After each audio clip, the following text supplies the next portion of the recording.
Welcome to another episode of the Ambitious Legacy Podcast. I'm your host, Sabine the Purpose Lawyer. Thank you for listening and thank you for helping me be on purpose. So, guys, today is just me and you. I wanted to kind of go through one of the most frequently asked questions that I get regarding trust and estate. So, you guys know this is, we talk here about legacy, we talk about protecting your assets, and we talk about, all the different ways that you can and should, and all the things that are involved with that. And so, one of the main topics in asset protection is trust. Why? Because it's a really versatile tool that allows you to have a lot of control over your assets. It allows you to put a plan in place to make sure that your loved ones are protected if something were to happen to you unexpectedly, which happens all the time. And so it's one of the tools that we use. It's not perfect for everybody, and it's not that everyone must have one, but most people with a significant amount of assets, I say at least over 100K, usually some real estate, should consider whether a trust is right for them. Like those doctor commercials where they say, talk to your doctor about this medication. So that's the thing. Talk to your legal professional about whether it's right for you. But I kind of wanted to get into what it is, because a lot of people find it sort of mysterious. Like, I don't understand really, like, what is a trust? How does it actually work? And so I wanted to kind of dissect that a little bit. And so high level, which I've said before, trust is like a contract.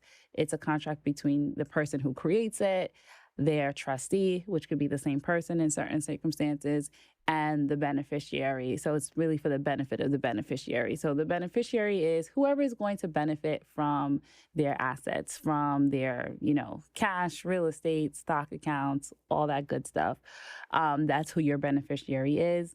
And you have the flexibility to pick and choose whomever you want. And that's the really beautiful thing about planning, is that you get to decide and you get to have your say, and your assets go exactly how you want them to go. And the bigger overarching thing here is that we all are here to sort of make a mark on this world. And I don't want to sound all woo woo on you, but like, it's really true. Why? Because I said it. It's true. We're here for a purpose. Everyone has their own purpose, and it should be more than just living your life for the here and now. But think about how beneficial your life is, or the things that you have benefited for in your life because someone else was here and because someone else paved the way for you. So we should just be thinking about preservation and passing on and creating and leaving that legacy that we are here to create. So let's get into talking about trust, right? So what I told you what a trust is. And, a lot of times people ask me, can I do a trust on my own? Can I just do it DIY? Or they want to know how come there's like a higher cost when it comes to creating a trust versus a will. And so a trust can be very technical because of the fact that what you're doing is you're giving this document, or you're transferring to the trustee of the document, all of the rights that you essentially have over your assets. So the rights that you have to your accounts, the rights that you have to your property, the rights that you have to everything that you essentially own. So we want to make sure that it's clear. We want to make sure that, it has all of the language that's necessary to do that. And not only that, because it's similar to a contract, or it's considered a contract under the law, if there are things in there that's vague, right? It's not clear. No one kind of understands what was meant. And there's just things, if there's a lot of gray area, it can actually cause your trust to be brought into court. Right. So the whole purpose of really doing a trust, and I would say one of the purposes, right, of really doing a trust is to avoid what we call probate. And probate is where your estate has to go through the court system, and the judge gets to basically make decisions about your estate in terms of, what did you mean? Who did you want your assets to go through? What would you have intended? And that's what we really don't want, because most of the time the judges don't understand the dynamics of all of our families, right? They don't understand, who's who. They just assume that you would want your siblings or your parents, or, if there's no one else, your children, whatever the case is, they just assume that's who you would want. But many of us have different either views on life. Maybe we want to, maybe we have a best friend or a niece or nephew, or maybe we want to bless a charity, whatever it is. We each are unique individuals. We each have a different legacy to leave, and we each get to decide what that is. So you don't want to kind of leave it up to a cookie cutter, the court gets to decide. So that's one. And so that's the whole point of us doing a trust, is to sort of avoid that court system. Another reason why we want to avoid the court system is because it costs money. It causes a delay if somebody's there waiting to benefit from your estate, like a child or somebody who's really dependent. It's going to be a delay. It's going to, take away from the value of your estate, and it's public. So all of your family's business is out there, right? Okay. But I've said these things before. So that's one of the reasons why we want to avoid the court system. And so when a contract, I was talking about if the trust is vague, if it's not clear. When a contract is not clear, then the only way to make it clear is to have a judge to determine, what did you mean? What was trying to be said here?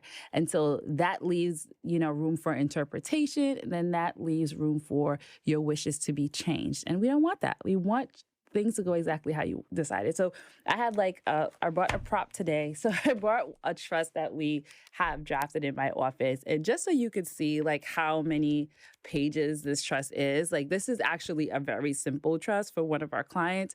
And it's just shy of 100 pages. And the reason for that is because we don't want you to hire an attorney, go through the trouble of putting all of your wishes together and listing all of your assets and coming up with a plan just to be back at square one, right? So we try to be as thorough as possible, and you want to make sure that, you are working with an attorney or professional who kind of has that mindset. We want to make things as thorough as possible. There are certain areas of the law that you can DIY, right? There are certain areas of the law that could be automated and cut and paste. And, even though we do use software to help us so that we're not writing every single word, it takes a lot of time to analyze and make sure, well, if this happens, then what's going to happen here? Or if we draft it this way, we use this language, is it going to have the outcome that the client wants? Because everybody's life is different and there's different dynamics. So it really takes a lot of time and skill to really put these things together. So what I wanted to actually get into, now that you have that framework, is, what exactly is in a trust and how does that sort of help me or protect me? So I'm going to go through some of the clauses. Obviously, I can't tell you every single thing because we don't have enough time and you don't want to hear it either. So, but I want to give you some of the high level things that are in the trust so that you kind of know, what is all this language talking about? So one of the first sections is the name of the trust, obviously, right? So we have to name the trust something. And typically, you have the flexibility to name the trust pretty much anything you want. We try to give some framework because it makes it kind of easier for people to understand. Say your trust needs to do a transaction with a bank or with the lender or, anything like that. Maybe needs to do a real estate transaction or anything that a trust needs, any business a trust needs to sort of conduct. We kind of want to streamline it a bit because we don't want it to just be something crazy like Jim and Joe's Deli. Obviously it's what? That's a trust. You don't want it to be that. So we'll typically have you say it's a living trust, which is a typical type of run-of-the-mill trust that almost everybody's plan is going to include. Even if they have an advanced, sophisticated plan, they might still include a living trust or a revocable trust, right? This is the type of trust that you put in place that you can change. You have the flexibility within this trust to, make decisions, change your mind, add assets, remove assets, all that kind of fun stuff. Typically, it's going to be, whatever you want to name it, followed by living trust, right?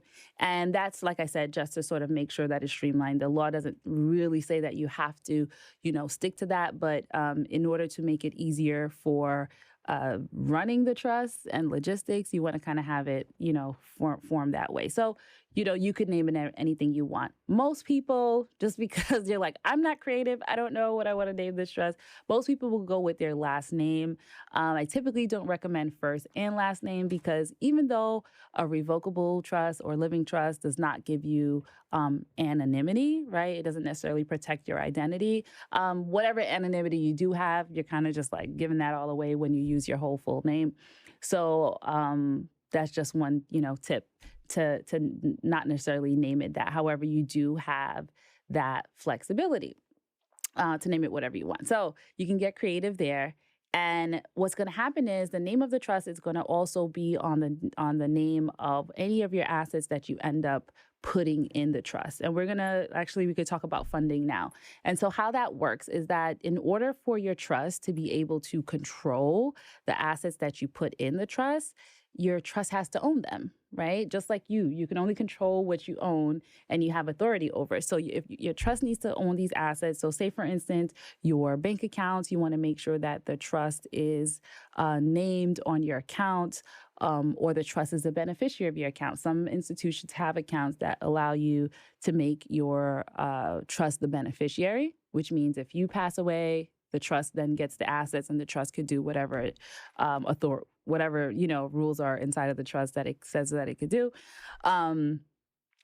Or you retitle the account in the name of the trust, meaning instead of saying, Sabine Franco's, account, it's going to say Sabine Franco's trust account, right? Something like that, whatever your trust name is. And so that now gives your trust control to be able to do what it needs to do with these assets. So all of these rules and things that I'm going to talk to you about that the trust says, those rules and directions will be controlling those assets, right? And that's what we call funding the trust. Your trust is not alive until your trust actually owns something. So once you sign it, we fund it immediately with some sort of asset, even if it's something small, something nominal, to make sure that your trust actually owns something. And now, it is a living, breathing document. And it's funny to say it that way, but really that's how it is. That's how it is under the law. Sort of like how, we say you have a business entity and really it only lives on paper, but it's a business. It's a thing, right? Because the law says so. And that's basically how it is. So beyond the name of the trust, the other things that the trust will state, it will say, what are the powers that the person who created the trust, what powers do you have? So now that you've created this document, you've given it all these instructions, now what's your authority? What powers do you have as the creator of the trust? So typically the person who creates the trust, if it's a revocable trust, has the power to revoke that trust. What does that mean? To change it, to get rid of it, terminate it. Whatever it is that you'd like to do, you have that power. You can revoke it and then it no longer exists. You can change your mind about everything, remove all the assets, and go on with your life. Typically, that comes into play when you have maybe like a divorce or a situation where you really want to completely redo your estate plan. And I did a whole video about when you get divorced and you want to sort of undo your estate plan. So you could take a look at that. So the other thing that the creator has is the power to amend the trust. You can make changes. You can, like I said, you could change your beneficiaries. You could change the assets. You could change how much of what you want to go to whom.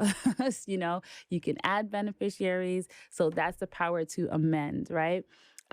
You also get to control the assets, right? So for instance, your primary residence, you have the right to continue to live in that. So if you're not the trustee of your trust, which the trustee is the person who's managing the trust, if you're not the trustee, then you are the only person who gets to live in your house and, wear your clothes and your jewelry and things of that nature.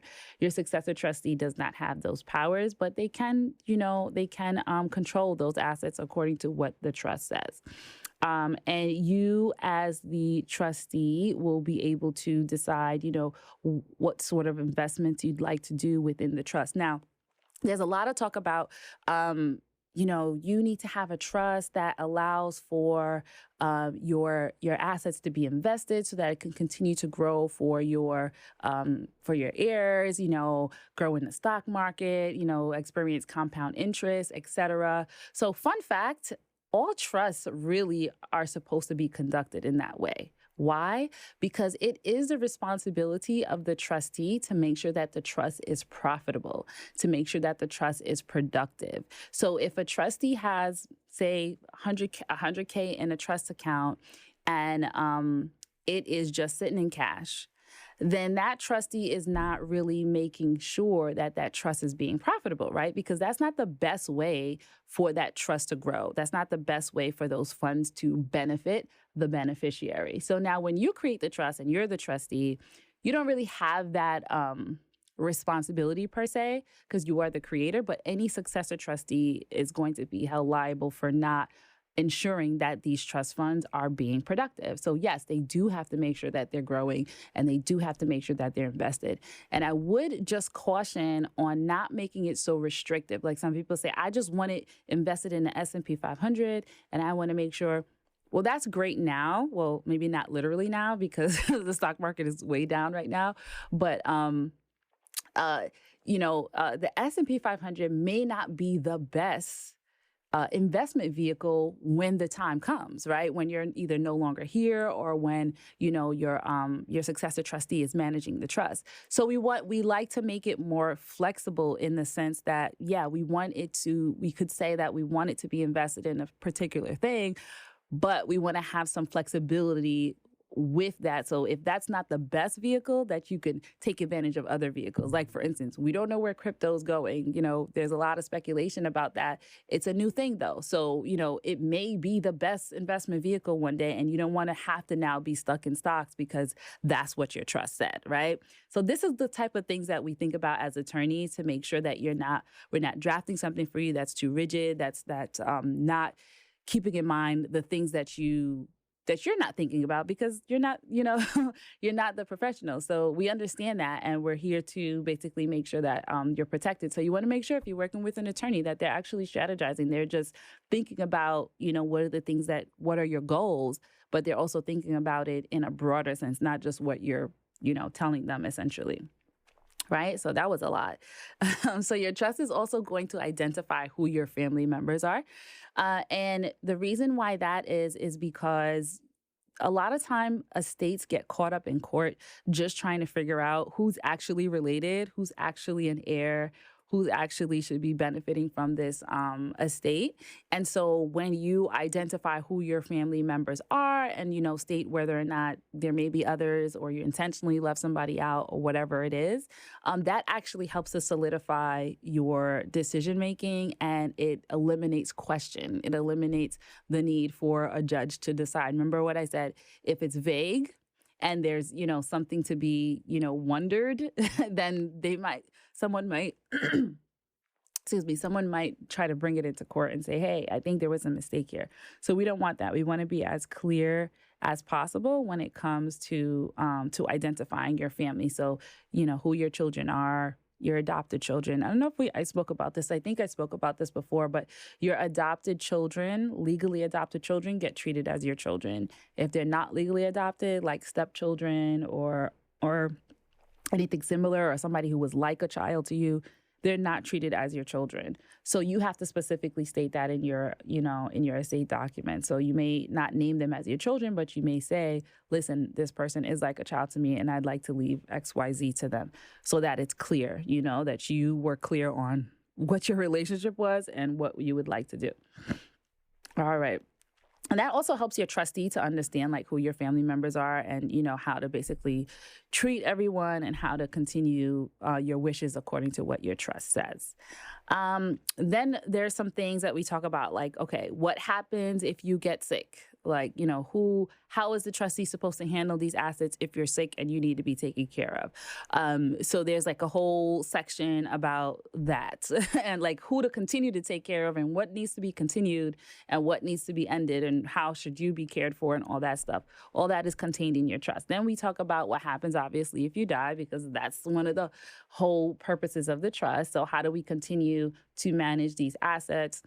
Should something be sold? Should something be distributed? Should it be held in trust? That's a whole section of the trust. And that's one of the probably more robust, more detailed and technical parts because we really have to make sure that we get that right, right? We don't want there to be any confusion there. And then when you're married, there are distinctions where we want to know what happens when one spouse dies, and we want to know what happens when both spouses die.